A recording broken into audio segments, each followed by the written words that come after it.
Alors, chers amis, nous venons de finir la première partie de notre premier module sur le dimensionnement des systèmes solaires photovoltaïques domestiques. Alors, nous allons vous présenter notre logiciel de dimensionnement SynDim que nous avons élaboré pour faciliter le dimensionnement des systèmes solaires photovoltaïques domestiques. Alors, vous voyez, quand vous ouvrez le logiciel est conçu à partir des classeurs Excel. Et quand vous ouvrez le logiciel, vous tombez sur la première feuille qui renseigne sur le nom du logiciel, la structure qu'il a élaborée, les contacts. Et puis, ça vous donne les renseignements sur les autres feuilles du classeur. Alors, la feuille est constituée de 4 classeurs. En dehors du classeur accueil, 3 autres. Il y a bilan énergétique, il y a système 12 volts ou 24 volts, il y a le système 220 volts.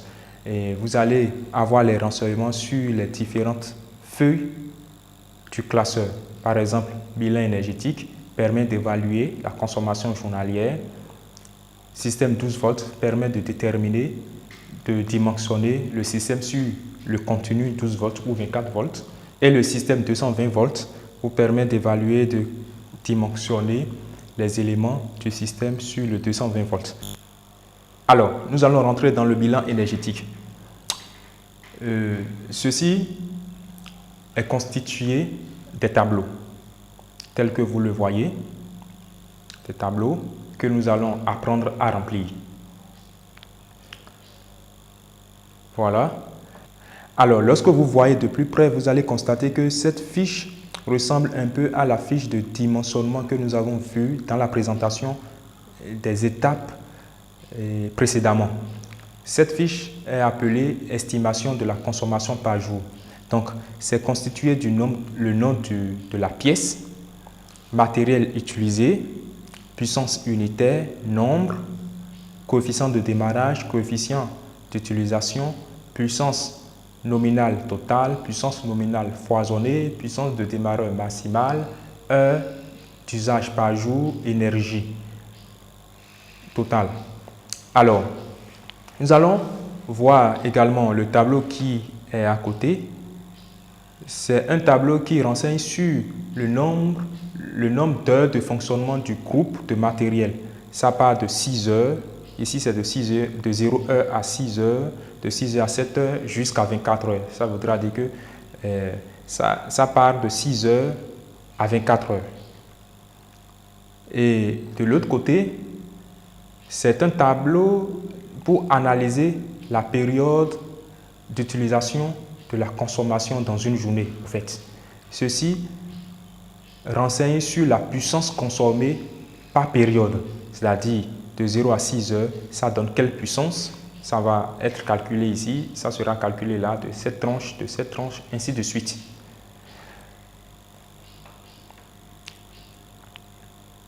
Nous constatons que ici, c'est un système de 220 volts.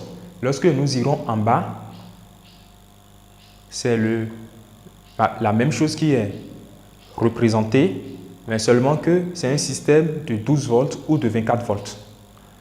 Ce sera la même chose, matériel utilisé, puissance unitaire, nombre de matériel, coefficient, démarrage, ainsi de suite. Ce sera la même chose. Et lorsque nous voulons travailler sur le système 220 volts, on utilise le système 220 volts, on remplit cette feuille, ce tableau plutôt, et on continue la suite ici. Par contre, je reviens encore dans le bilan énergétique. Si c'est un système de 12 volts, on veut utiliser. Si notre dimensionnement veut se faire sur un système 12 volts ou 24 volts, on remplit ce tableau et on va continuer là. On va continuer là. Vous allez voir que c'est déjà pré-rempli, donc ça ne gêne pas. Lorsque vous allez remplir de nouveau, ça va pouvoir être modifiable. Alors, nous allons apprendre comment remplir, comment, à partir du logiciel, réussir le dimensionnement. Ici, matériel utilisé. Nous allons utiliser les mêmes données précédemment. c'est-à-dire lampe de 12 watts, lampe de 3 watts, réfrigérateur de 110 watts, pouce téléviseur de 110 watts et puis 2 ventilos de 65 watts. Alors nous allons les remplir. C'est ici on va mettre les matériels. Donc je commence par lampe. Puissance unitaire 12 watts. Le nombre c'est 3. Le coefficient de démarrage pour les lampes c'est 1. Le coefficient d'utilisation pour les lampes c'est 1. Et le temps d'utilisation c'est 6 heures. Je le mets là. Alors je reviens ici. Je mets également lampe. Puissance d'utilisation, puissance unitaire plutôt, je mets 3 watts. Nombre de ces lampes, je mets 12. Coefficient de démarrage, c'est 1 pour les lampes. Coefficient d'utilisation, c'est 1. Et le temps d'utilisation, c'est 12 heures. Je mets le poste téléviseur. Je mets poste téléviseur. C'est ici, je le mets. Poste téléviseur.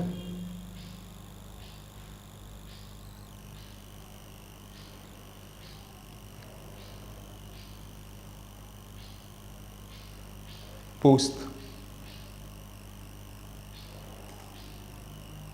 TV.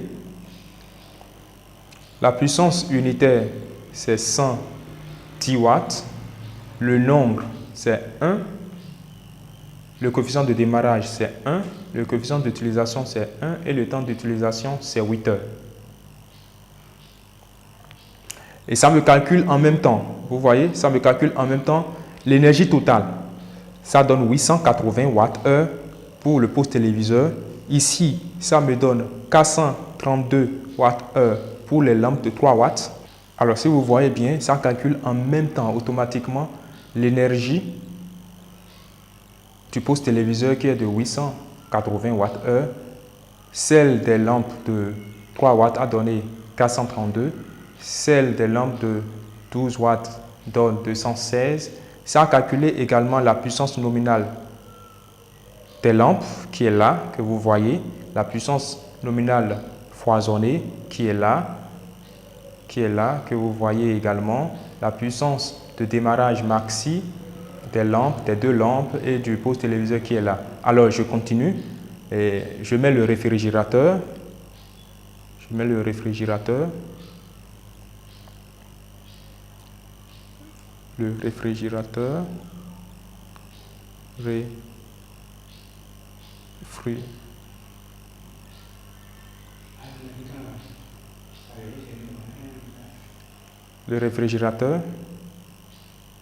Le réfrigérateur qui a une puissance de 110 watts, qui a un réfrigérateur, un coefficient de démarrage de 3, un coefficient d'utilisation de 0,8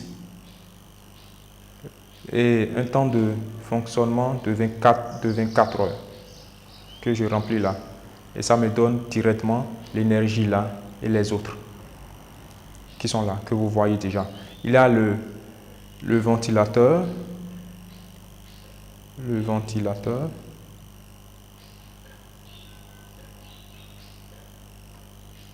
Il y a le ventilateur qui a une puissance de 65. Le nombre, c'est 2. Le coefficient de démarrage, c'est 2. Le coefficient d'utilisation, c'est 0,8. Et le temps d'utilisation, c'est 8 également. Donc, cela me donne directement 832 Wh.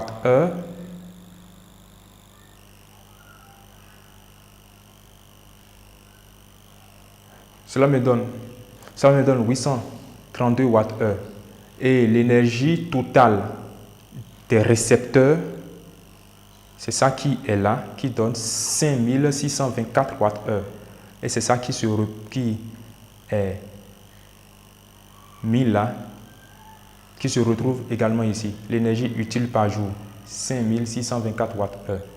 Alors, la puissance de démarrage, la puissance nominale et la puissance nominale foisonnée. La puissance nominale foisonnée, le voici, c'est là. La puissance nominale et la puissance de démarrage minimum seront calculées lorsque je vais remplir les autres champs en blanc du tableau qui suivent. Ici, j'ai dit que le temps d'utilisation des lampes de 12 watts est de 6 heures. Alors, je vais mettre ce temps-là dans. Je vais répartir les 6 heures à travers les tranches d'heures qui sont ici. Est-ce que les 6 heures sont utilisées de 0 heure à 6 heures ou de 6 heures à 7 heures ou de 7 heures à 8 heures? Je vais les répartir. Je suppose que de 0 heure à 6 heures, les lampes de 12 watts sont éteintes. De 6 heures à 7 heures, ça fait 1 heure, c'est utilisé. De 7 heures à 8 heures, c'est éteint. Donc, je mets 0 ici aussi. Donc, de 8 heures à 9 heures, c'est éteint. De 9 heures à 12 heures, c'est éteint. De 12 heures à 15 heures, ça fait 3 heures de temps, c'est éteint. De 15 heures à 18 heures, c'est éteint. À partir de 18 heures à 19 heures, c'est allumé, ça fait 1 heure de temps, je mets 1 heure. De 19 heures à 20 heures, 1 heure, je mets 1 heure, c'est allumé. De 20 heures à 21 heures, 1 heure. De 21 heures à 22 heures, 1 heure. De 22 heures à 23 heures, 1 heure.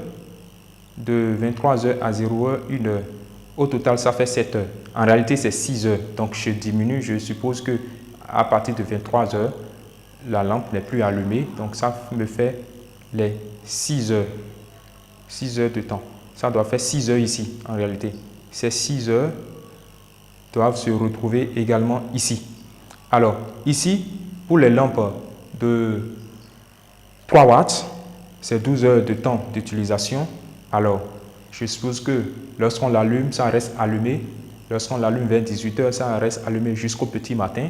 Donc, de 0 heure à 6 heures, ça fait 6 heures de temps d'utilisation. Donc, ça reste allumé.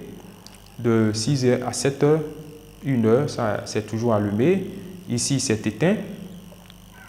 Là, c'est éteint, éteint, éteint, éteint, éteint. Dans la journée, bien sûr.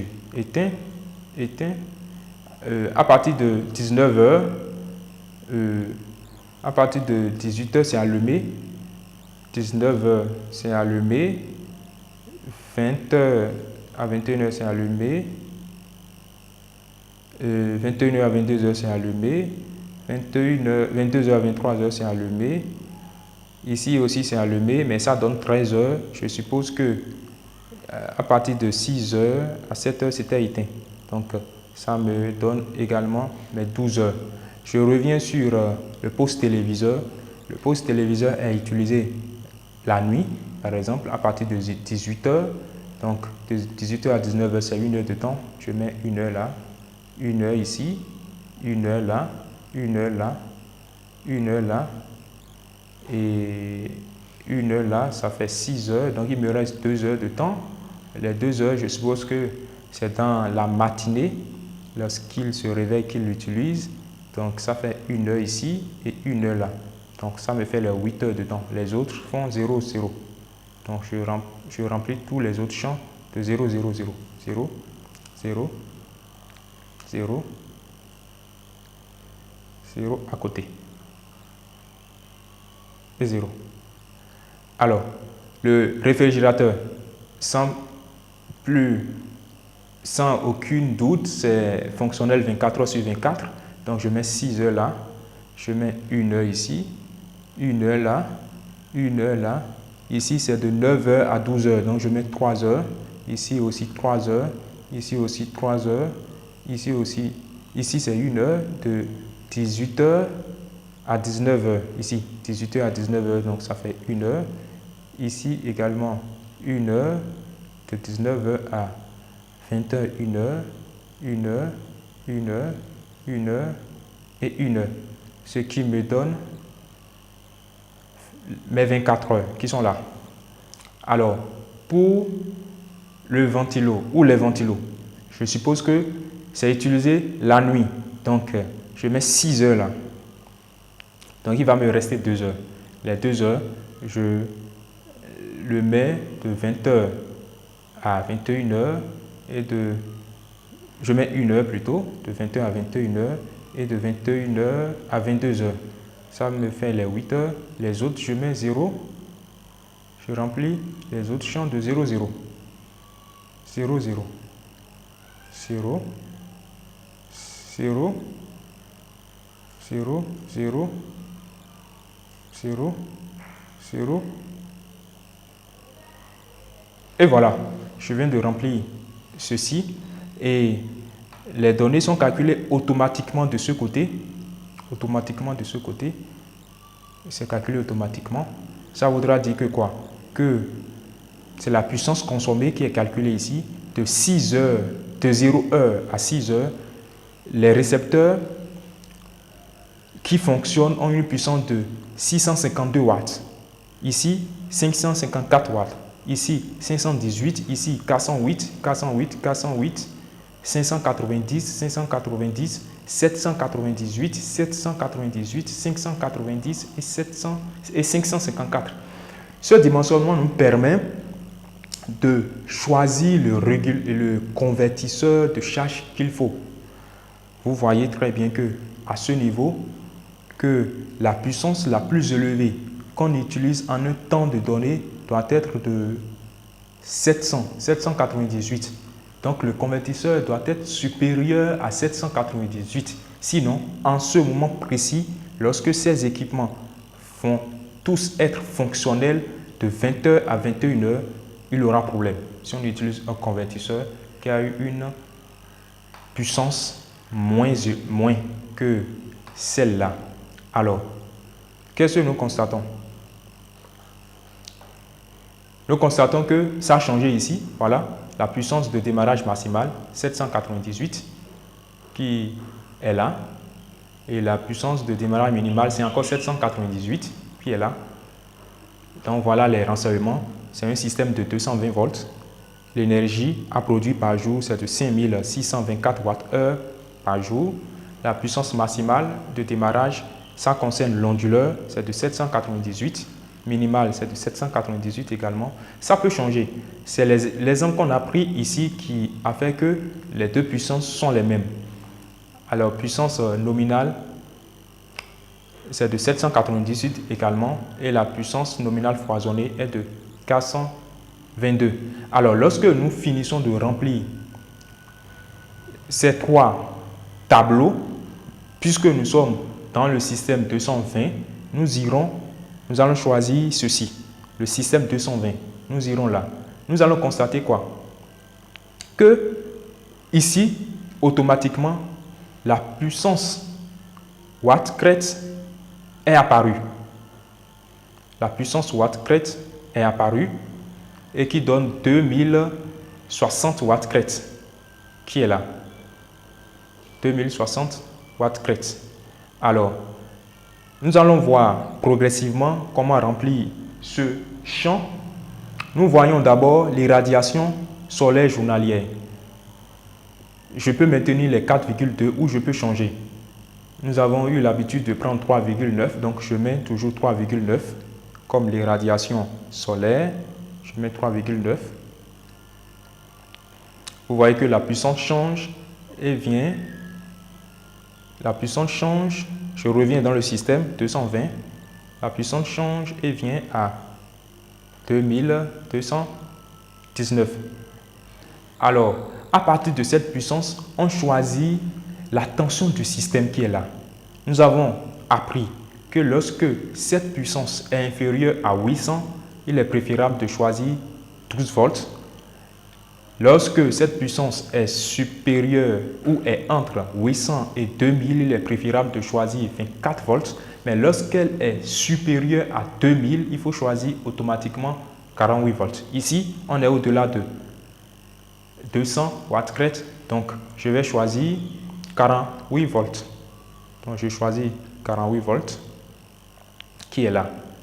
Alors, lorsque je choisis 48 volts, ici, il faut faire le choix des modules PV.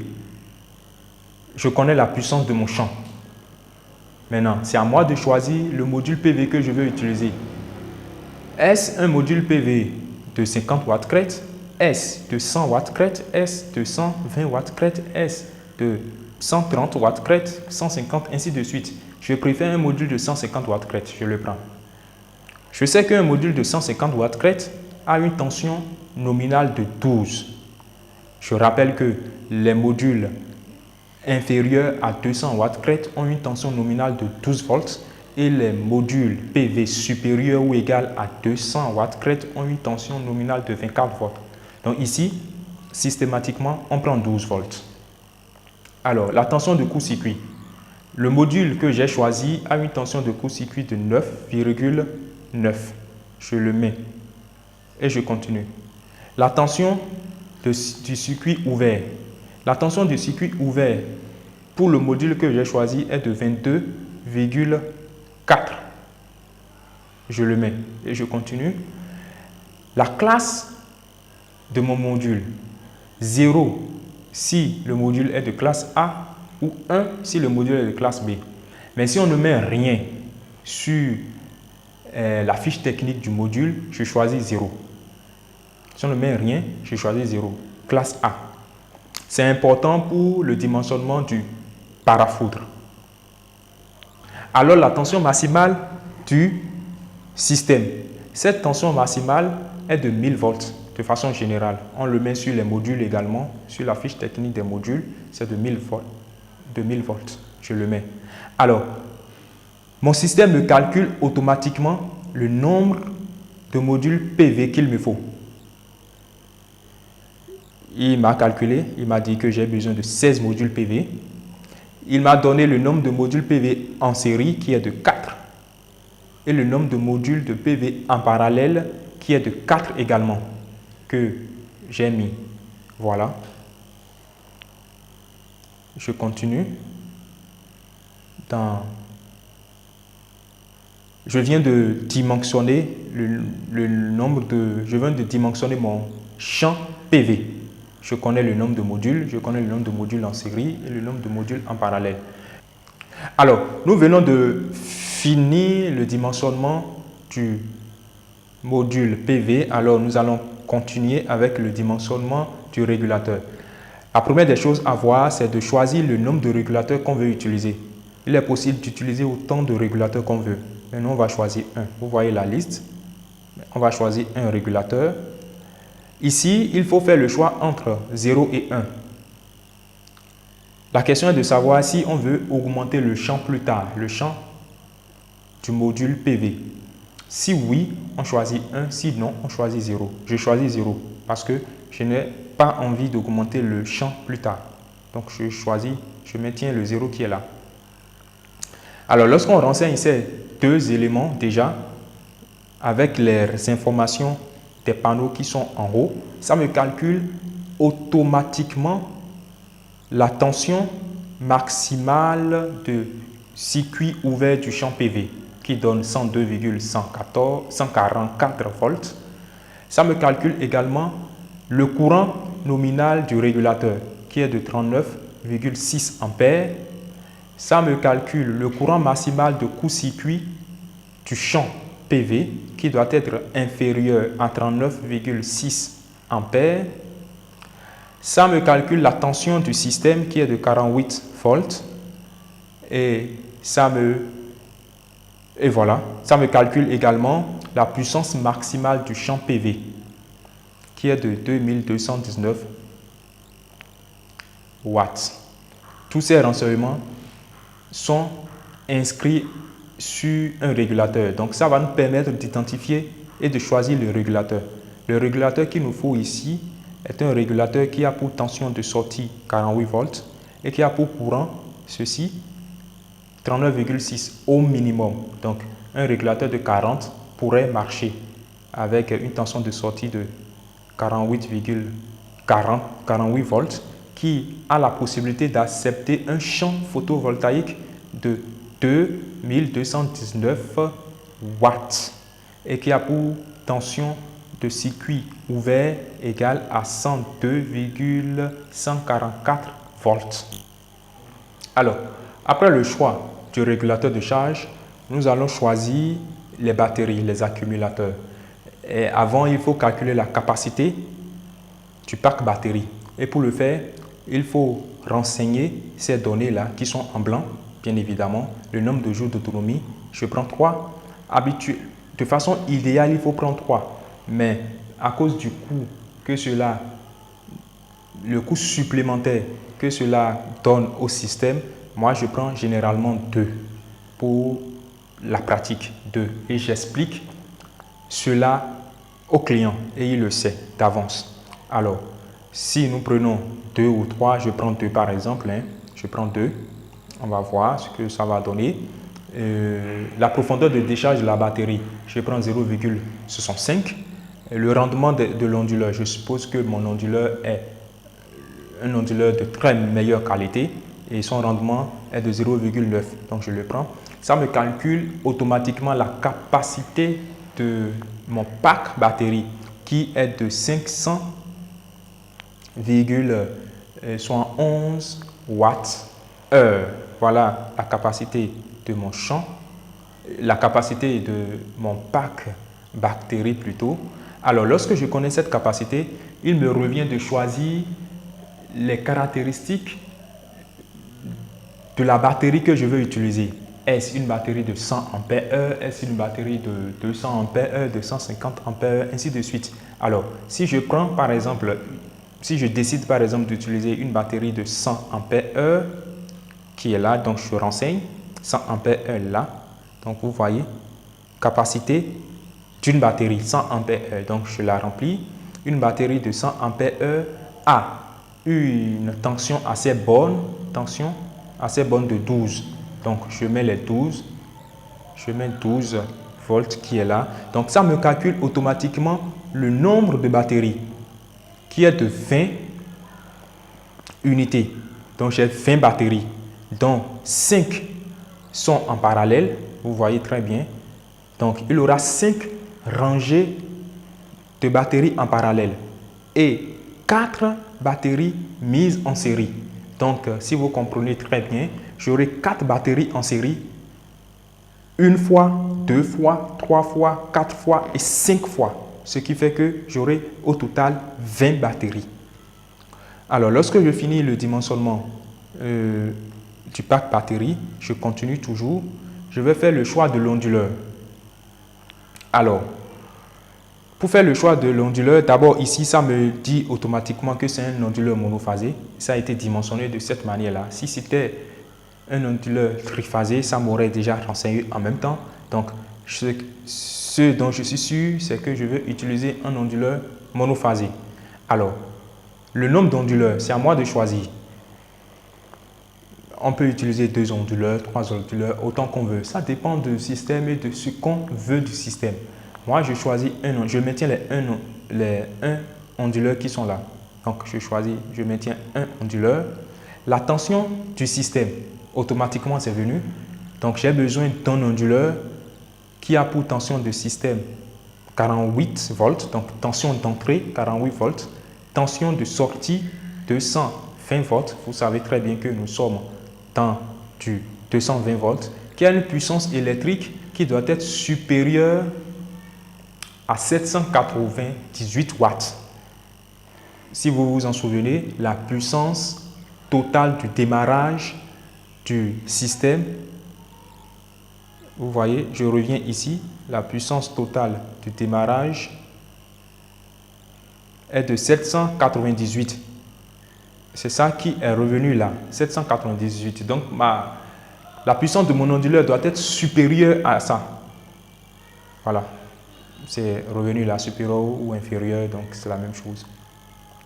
Et je dois, lorsque je trouve cette puissance, c'est à moi de choisir la puissance commerciale. Je pourrais utiliser ici 1000 watts, puisqu'il n'existe pas un onduleur de puissance 798, je vais utiliser 1000 watts. Alors, lorsque je choisis 1000 watts, j'irai voir sur la fiche technique la tension d'entrée maximale de l'onduleur. Cette tension, je la renseigne ici. Ça me permet de calculer au cas besoin les caractéristiques de mon parafoudre. C'est important de le renseigner parce que c'est grâce à ça que nous allons calculer le parafoudre qui est au niveau du coffret DC. Alors, je mets 600 par exemple, 600. C'est une supposition, je mets 600 et je continue. Alors, le choix des sections des câbles. Comment choisir les sections des câbles? Nous avons vu les formules. Toutes ces formules sont déjà intégrées dans ce logiciel qui sont là. Il suffit juste de renseigner les données nécessaires dans les cages à blanc pour obtenir ce qu'on veut. Alors, nombre de groupes en parallèle, nombre de boîtiers, nombre de boîtes de jonction qu'il faut. Si nous allons plus haut, nous allons constater que nous aurons besoin de 16 modules PV, dont 4 en série et 4 lignes en parallèle. Alors, combien de modules, combien de boîtes de jonction je peux avoir? Une boîte de jonction, vous le savez déjà, c'est la boîte dans laquelle on regroupe les chaînes de modules PV. Alors, si je fais référence aux chaînes de modules PV, je dirais que le nombre de modules PV en série égal à 4 est égal au nombre de chaînes de PV. Si vous vous en souvenez très bien, une chaîne, c'est le nombre de modules PV en série. Donc, dans ce système, dans notre dimensionnement, nous avons 4 chaînes de modules PV. Et 4 chaînes de modules PV, 4 fois, c'est-à-dire qu'il y a 4 parallèles, 4 chaînes de modules PV. Je ne sais pas si vous comprenez. Il y a 4, ceci veut dire, il y a 4 chaînes de modules PV et dans chaque module PV, je ne sais pas si vous comprenez, dans ce dimensionnement, il y a 4 chaînes de modules PV. C'est ce que cela veut dire, 4 chaînes de modules PV. Et ici, dans chaque chaîne de modules PV, il y a 4 panneaux montés en série. Parce qu'on sait qu'une chaîne est un ensemble de modules PV montés en série. Alors, combien de boîtes de jonction nous allons utiliser dans ce cas? Parce qu'on sait qu'une boîte de jonction, c'est là où on regroupe les chaînes de modules PV. Alors, ça ne peut que être 1. Il y a 4 chaînes de modules PV. On met les 4 modules. Dans chaque chaîne, il y a 4 modules PV. On les met en série. On les raccorde dans une boîte de jonction. Donc, je choisis une boîte de jonction, au fait. Donc, je reviens ici. Je choisis une boîte de jonction. Le système est fait de telle manière que si on choisit un nombre qui n'est pas adéquat, ça nous met une erreur et ça nous renseigne sur l'erreur. Je suppose par exemple que je choisis 3. Ça met erreur ici et ça nous demande là, si on veut lire erreur, ça nous demande revoyez le nombre de régulateurs ou le nombre d'entrées régulateurs ou le nombre de groupes en parallèle, c'est-à-dire le nombre de boîtes de jonction. Bien évidemment, c'est ceci le nombre de boîtes de jonction que nous avons mal choisi. Alors, je vais choisir 1. Je vais choisir 1. Alors, la longueur, ici, c'est pour dimensionner les câbles, la section des câbles. Et la longueur des câbles entre les chaînes PV et la boîte de jonction. Si je prends 1 mètre par exemple, ça me donne 1,5 mm². Entre la boîte de jonction et le régulateur de charge, si je prends 10 mètres, ça me donne 10 mm². Si je prends entre le régulateur de charge et les batteries, si je prends 2 mètres, ça me donne 2,5 mm². Entre le raccordement, la section de câble de raccordement des bactéries, ce sont les câbles qu'on utilise pour mettre les bactéries en série ou en parallèle. Si je prends 0,4 mètres, ça me donne 1,5 mm². La longueur de câble entre la bactérie et l'onduleur. La batterie et l'onduleur, c'est bien ici. Entre la batterie et l'onduleur, lorsque je prends par exemple 2 mètres, ça me donne 2,5 mm². Alors, nous venons de finir le dimensionnement de la section des câbles. Nous allons passer à celui du dispositif de sécurité. Et quand on parle du dispositif de sécurité, il y a les fusibles qui sont là, les fusibles de chaîne d'abord. Le logiciel me donne systématiquement le nombre de chaînes par boîte de jonction. Souvenez-vous, nous avons choisi une boîte de jonction, c'est ça qui est là, une boîte de jonction. Et dans cette boîte de jonction, il y a 4 chaînes. Et dans chaque chaîne, il y a 4 modules PV en série. Alors, sur la ligne qui suit, nous constatons que les fusibles de chaîne sont nécessaires. C'est ce que cela nous renseigne. Alors, qu'est-ce que nous constatons également?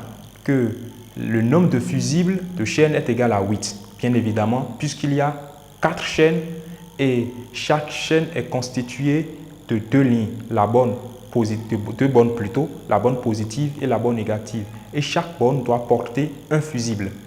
Alors, le fusible est caractérisé par 2 grandeurs, son courant assigné et sa tension assignée. Comme nous l'avons vu à travers les formules, pour calculer l'intensité du courant minimum du fusible, on a eu la formule, ça a donné automatiquement ici 13,61 ampères en DC et la tension maximum du courant du fusible assigné est égale à 19,8 ampères. Alors, ce qu'il faut savoir ici est que nous devons choisir une intensité de courant commerciale comprise entre 13,61 et 19,8. Et pour la tension assignée, sa valeur est de 102,14 volts. Alors après les fusibles, nous allons voir l'interrupteur sectionneur.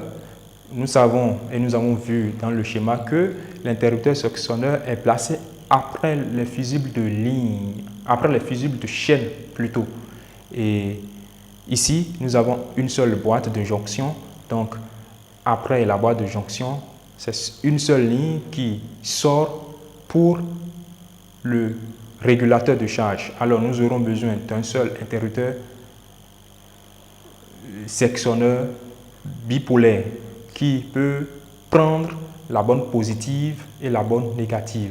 Sa valeur en courant, en intensité de courant, est de 49,5 ampères au minimum et sa valeur en tension est de 102,144 volts au minimum.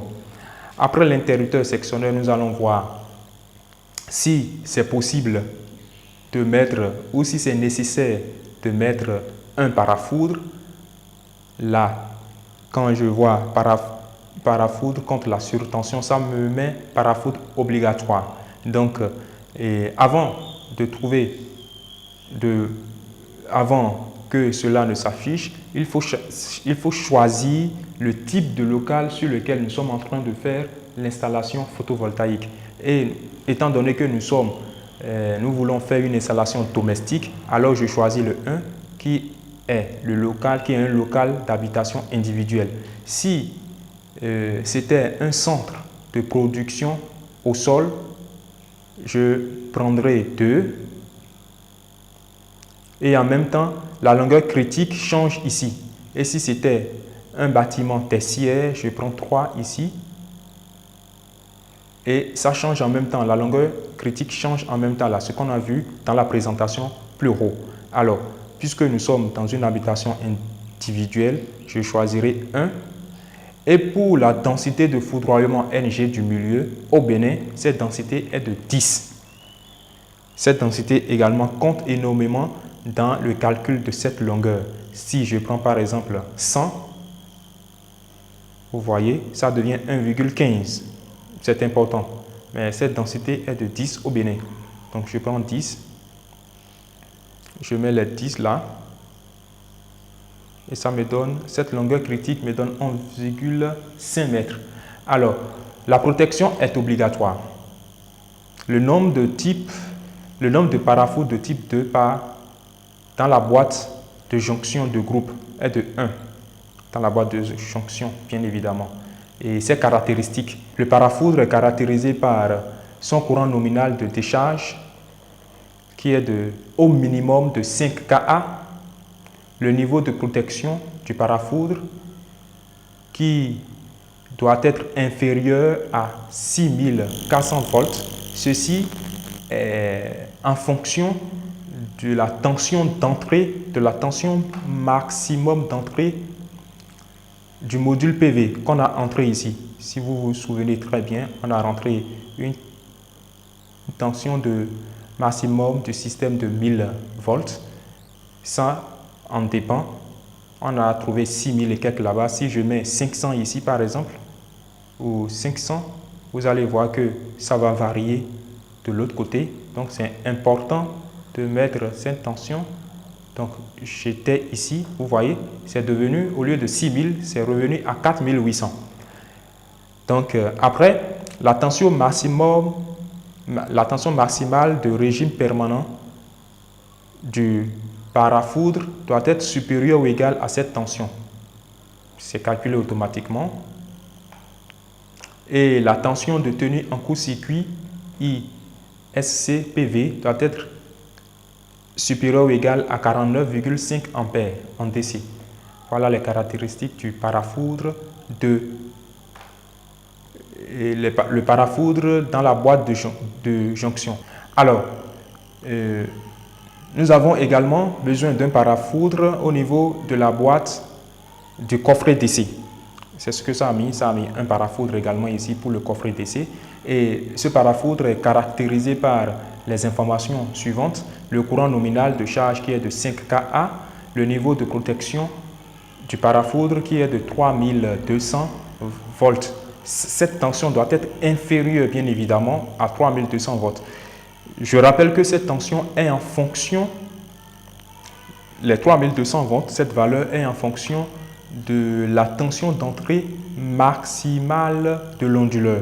Donc, je vais au niveau de l'onduleur, vous voyez, c'est de 500, c'est les 500 qui ont donné les 3200. Alors, si je prends 100 par exemple, nous allons voir ce que cela va donner. Je reviens en bas, au niveau du parafoudre du coffret DC. Vous voyez très bien avec moi, c'est revenu à 2000 au lieu de 3200. Donc, cette valeur est en fonction de la tension maximale d'entrée de l'onduleur. Alors, le parafoudre est caractérisé également par sa tension maximale de régime permanent qui doit être supérieure ou égale à 102,144 volts et sa tension, sa tenue en courant de court-circuit qui doit être supérieure ou égale à 49,5 ampères. Donc voilà, dans notre système, nous avons besoin de deux parafoudres, un dans le coffret DC et un dans la boîte de jonction. Après cela, nous allons voir les fusibles de groupe. Voyons très bien ici le choix de l'interrupteur, le choix des fusibles, de l'interrupteur sectionneur et de parafoudre DC. Et là, vous voyez très bien, le fusible de groupe est non nécessaire. Voilà, non nécessaire. D'après le logiciel, c'est non nécessaire. Mais néanmoins, nous allons voir les caractéristiques que cela donne. Fusible, le nombre de fusibles de groupe, c'est 2. C'est le fusible entre la boîte de jonction et le régulateur. C'est non nécessaire, on le sait très bien. Mais si on devait le mettre, on met 2 fusibles. Ça, les valeurs de son intensité de courant assigné, la valeur plutôt de son intensité de courant assigné est comprise entre 54,45 ampères et 79,2 ampères. Sa tension assignée doit être supérieure ou égale à 102,144 volts.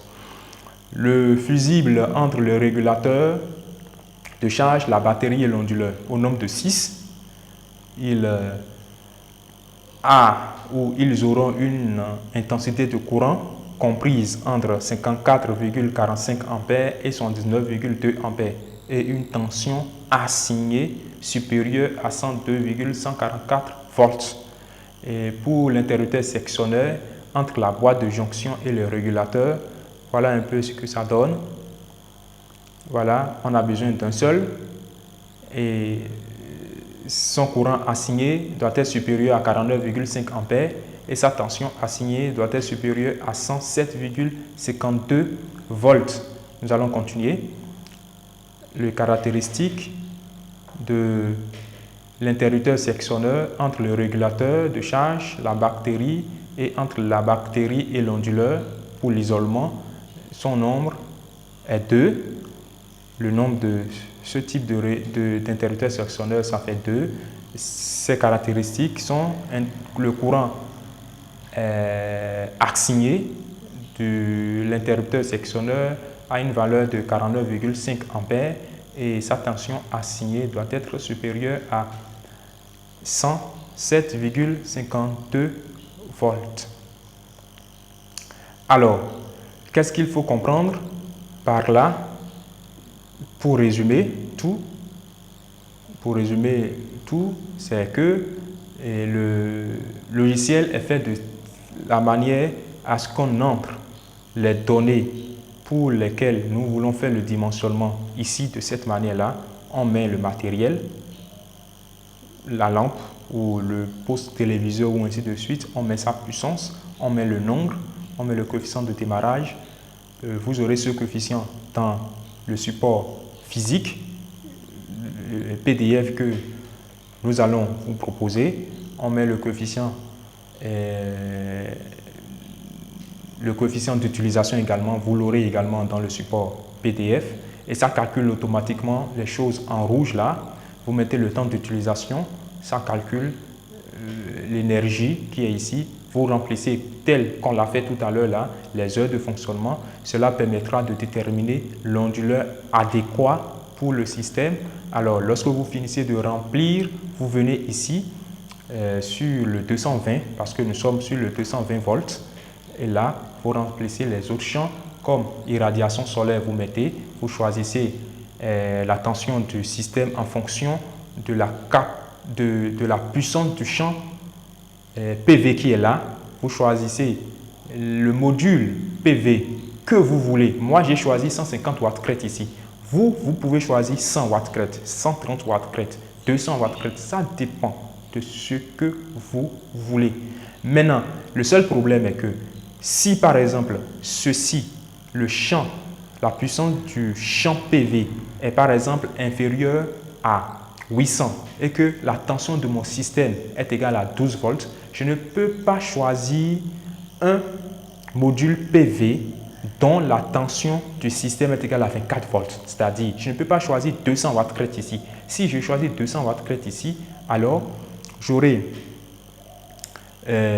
comme tension nominale de mon module PV 24 volts. Et là, ça va bouleverser tout. Je prends un exemple. Supposons que je prends 12 volts ici, 12 volts là, et je choisis un module de 200 watts crête qui a pour tension nominale 24 volts. Ça va me mettre des erreurs. Vous voyez ce que ça me met? Ça met nombre de modules 11, nombre de modules en série 0,5. C'est anormal. On ne peut pas avoir 0, on ne peut pas avoir une moitié d'un panneau. Donc, cette tension doit nécessairement et en tout moment être supérieure à cette tension. La tension du système doit être supérieure ou bien égale à la tension du module PV que j'ai choisi. Alors, je remets mes valeurs là. Je remets mes valeurs telles que c'était. Et 48 ici, c'était 48. Alors, je remets là et je parcours rapidement encore le logiciel. J'ai rempli le logiciel. Tout ceci se trouve sur la fiche technique de mon module PV. Alors, j'aurai au total 16 modules PV, 4 en série et qui constituent une chaîne et 4 en parallèle. 4 parallèles de 4 modules en série. Donc, 4 chaînes de modules et dans chaque chaîne, il y a 4 modules en parallèle.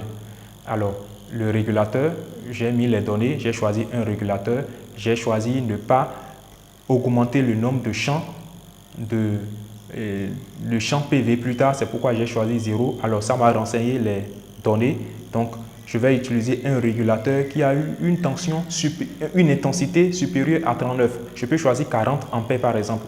Une tension nominal de 48 volts. Alors, je vais utiliser un régulateur qui a pour tension de sortie 48 volts, une intensité de 40 ampères. Alors, la tension maximale du court-circuit du champ qui est de 102. Cette tension également est inscrite sur la fiche technique du régulateur. Donc, tout ceci, nous devons choisir le régulateur à partir des données qui sont là et qui sont inscrites sur la fiche technique. Alors, pour la bactérie, je choisis le nombre de jours d'autonomie, je choisis la profondeur de décharge, je choisis le rendement de mon onduleur, ça me calcule directement la capacité de ma bactérie, je choisis la batterie que je vais utiliser. Ici, nous on a choisi 100 ampères. On pourrait choisir autre, on pourrait choisir 150. Donc ça me donne le nombre de batteries en série, en parallèle, ainsi de suite. Ça m'a donné mon régulateur, mon onduleur plutôt, sa puissance totale. Voilà. Pour les câbles également, j'ai mis les longueurs des câbles et ça m'a calculé leur section. Je change ici, ça me change les sections également. Je change là et ça me change les sections. Donc ainsi de suite, ainsi de suite. Donc voilà les éléments de protection, ainsi de suite. Voilà. Et je rappelle que si c'était un système 12 volts, ce serait ça. Dans bilan énergétique, ce serait ceci, nous aurions dû remplir. Voilà ce que ça donne. Si nous avions rempli ceci, nous serons venus là, système 12 volts, 24 volts, et nous allons faire la même chose. Même chose, choisir les radiations solaires adéquates, ainsi de suite, trouver tout ça là. Voilà. Et pour finir, je reviens sur le système 220 volts et notre logiciel permet d'évaluer le coût financier également. Il suffit juste de venir vers ici dans le tableau. Cette partie du tableau là, tous les éléments y sont représentés. Voilà, tous les éléments y sont représentés. Vous avez le nombre de modules, c'est 16, vous vous en souvenez. Le nombre de régulateurs, c'est 1, 20 batteries, un onduleur, 10 mètres de câble de 10 mm². Je mets les prix ici. Ainsi de suite, je mets les prix. Voilà. Je mets les prix de chaque chose. Je mets les prix automatiquement, ça me revient. Là, ingénierie, installation, contrôler, c'est l'installation. Ici, j'ai choisi 15%, j'aurais pu choisir 10% ou 20%, ça dépend du client et de ce que je propose. Je choisis, ça me calcule là et j'ai en haut ici le montant total de l'installation. C'est un exemple, vous pouvez le faire vous-même. Alors ici, c'est pour calculer la rentabilité du système. Vous voyez le coût de l'installation, 5 263 500. C'est ce coût-là qui est revenu là. La maintenance. Et ça, c'est le coût de revient du système sur 30 ans. Si je mets 1 an, alors le coût de revient du système sur 1 an demeure toujours 5 263 500. Voilà, durée de vie de la batterie. Si la durée de vie est 6 ans, je le rentre là, c'est un mois. Qui sait la batterie que j'utilise et la durée de vie. Donc je mets là, on a pris 6 ans par exemple, donc je le mets là. Alors, je suppose que pour la maintenance du système, c'est 100 000 par an. Alors je mets 100 000 pour la maintenance préventive. Voilà, je mets 100 000. Et ici, le coût du kilowattheure en 1 an est de 2500. C'est des exemples, hein. Ce sont des exemples, je n'ai pas rempli, bien rempli les montants adéquats sur tout ceci. Donc ce sont juste des exemples. Voilà, je mets 30 ans par exemple ici pour savoir le coût total du kilowattheure sur 30 ans. Donc voilà, ça me donne 316 francs sur les 30 ans. Donc c'est un système, c'est un logiciel qui nous permet de sortir en même temps le devis. Et voilà, nous sommes à la fin de la présentation de ce logiciel SIMDIM que nous avons conçu pour le dimensionnement des systèmes solaires photovoltaïques domestique et ça nous permet de dimensionner proprement de A à Z une installation solaire photovoltaïque domestique et que cela soit en tension continue, 12 volts ou 24 volts, ou également en tension alternative de 120 volts. Alors, vous allez lire et relire cette vidéo. J'espère que cela vous a permis de comprendre beaucoup de choses et noter les questions, les différentes préoccupations qui vous reviennent incessamment. Nous allons partager ces préoccupations dans le forum et en discuter. Merci.